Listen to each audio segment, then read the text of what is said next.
कितना डिफ़िकल्ट होता है ना जब हम बहुत दिन घर पे बिताते हैं और एकदम से फिर हमें घर को छोड़कर वापस अपनी पुरानी दुनिया में लौटना पड़ता है। तो कुछ ऐसा ही सफ़र तय करने वाली हूँ अब मैं, क्योंकि कुछ दिन घर पे बिताने के बाद अपनी फैमिली के साथ हसीन पल बिताने के बाद मुझे वापस शिमला आना था। तो आज मेरा सफ़रनामा फिर से शुरू हो गया। तो ये हसीन वादियों के साथ सुबह अर्ली इन द मॉर्निंग मुझे ट्रैवल करना पड़ा शिमला की तरफ।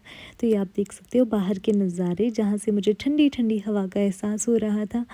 और उसके बाद मुझे थोड़ी गर्मी भी लगने पड़ी, क्योंकि जो लूहरी वाला एरिया है वो थोड़ा-सा गर्म है।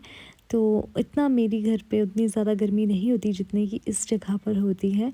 तो जैसे ही हम लूहरी की तरफ उतरते हैं वहाँ पे गर्मी फ़ील होती है, और जैसे ही हमने नारकंडा की तरफ चढ़ना शुरू कर देते हैं वहाँ पर बहुत ज़्यादा ठंड हो जाती है। तो मतलब बिल्कुल एकदम मौसम चेंज हो जाता है वैसे तो यहाँ पर। तो ये देखिए, ये खूबसूरत नज़ारा है सेंज का। सेंज से जाता है एक रास्ता रामपुर की तरफ और एक आता है आनी की तरफ। तो ऐसे ही एंजॉय करते हुए मैं चल पड़ी थी शिमला की तरफ, और गर्मी मुझे रास्ते में काफ़ी ज़्यादा लग रही थी। तो मेरी हालत थोड़ी सी ख़राब हो गई थी, क्योंकि मैंने आज काले कपड़े पहन रखे थे। जैसे ही आप काली माता बने होते हो ना, तो उस दिन आपको ज़्यादा ही ज़्यादा धूप फील होती है, आपको गर्मी लगती है। उसके बाद कुछ ही टाइम आगे हमारी बस रुक गई थी, क्योंकि इसे करना था, इसे तो नहीं करना था लेकिन हाँ, जो बस में लोग बैठे थे उन्हें लंच भी करना था। तो बस कुछ टाइम में ही हम शिमला पहुंच जाने थे, मतलब लगभग 5-6 घंटे लग जाते हैं मुझे शिमला पहुंचते, क्योंकि बस भी साथ में रुकती है। तो थोड़ा-सा आगे अब हम खाना खाने के लिए रुकेंगे, और फिर से कंटिन्यू करेंगे हमारा सफ़रनामा। गाइस, अभी आई हूँ मैं यहाँ खुली हवाओं में खाना खाने। एक्चुअली हमारी बस रुकी है, तो इस टाइमिंग में सब लोग खाना खाएंगे, फिर थोड़ी देर में बस चल पड़ेगी। तो मैं भी आई हूँ यहाँ पर कुछ खाने, तो मैं पराठा लेने का सोच रही हूँ। तो लेट्स सी पराठा बन पाता है हमारी बस चलने से पहले या फिर नहीं। गर्मा गर्म पराठा आ गया है, तो अब हम इसको खाएंगे। प्लेट ना मेरे पास भी है, ये विशाल मेगा मार्ट की प्लेट्स है। देखो अंकिता, तुम खाती रहती हो, तुम इतना कैसे खा लेती हो? ऐसे ही खा लेती हूँ यार। अब हमने खाना खा लिया और हम फिर से आ गए बस में। तो मैंने कुछ चॉकलेट्स ली थी, तो मैंने वो खाना शुरू कर दिया, और मेरे पास थोड़ा छोटा-मोटा खाने-पीने की चीज़ें और भी पड़ी हुई थी, तो फिर मैंने वो भी खाने-पीने शुरू कर दी, और इस तरह से मैंने अपना सफ़रनामा फिर से शुरू कर दिया यहाँ से आगे। और मुझे ना बहुत टाइम हो गया, मैंने ये वाला लेस काफ़ी टाइम से नहीं खाया।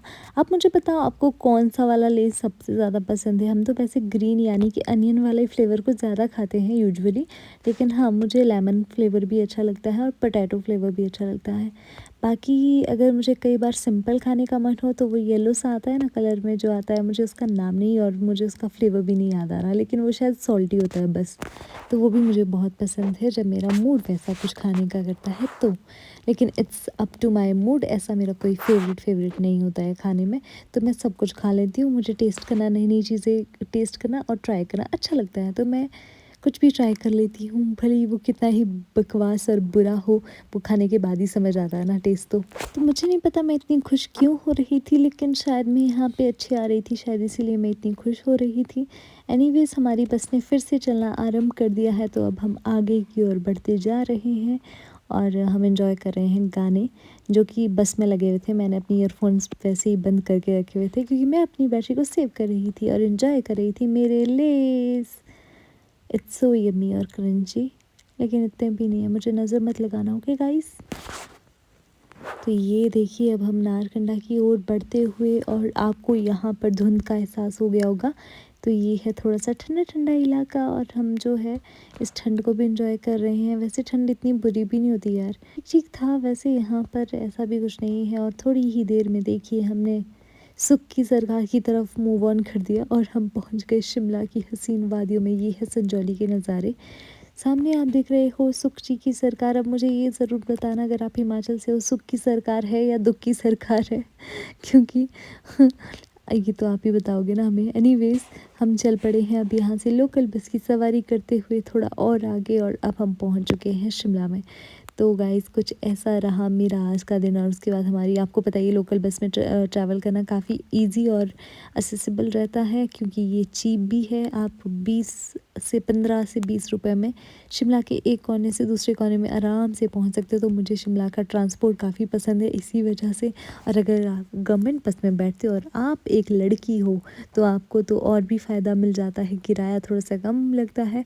तो हाँ, ये चीज़ ज़रूर ट्राई करना कभी शिमला आओ तो। हाँ, आपको टैक्सी या उबर करवाने की ज़रूरत नहीं है, वैसे तो यहाँ पर उबर चलती नहीं है, लेकिन हाँ, अगर आप टैक्सी कराते हो तो मिनिमम किराया 300 रुपीज़ है। अगर आप लोकल बस में सवारी करते हो तो इट्स जस्ट 10-15 रुपीज़। तो जब भी आप शिमला आओ इन बातों का ध्यान ज़रूर रखना। अभी के लिए बाय, फिर मिलेंगे नेक्स्ट व्लॉग में।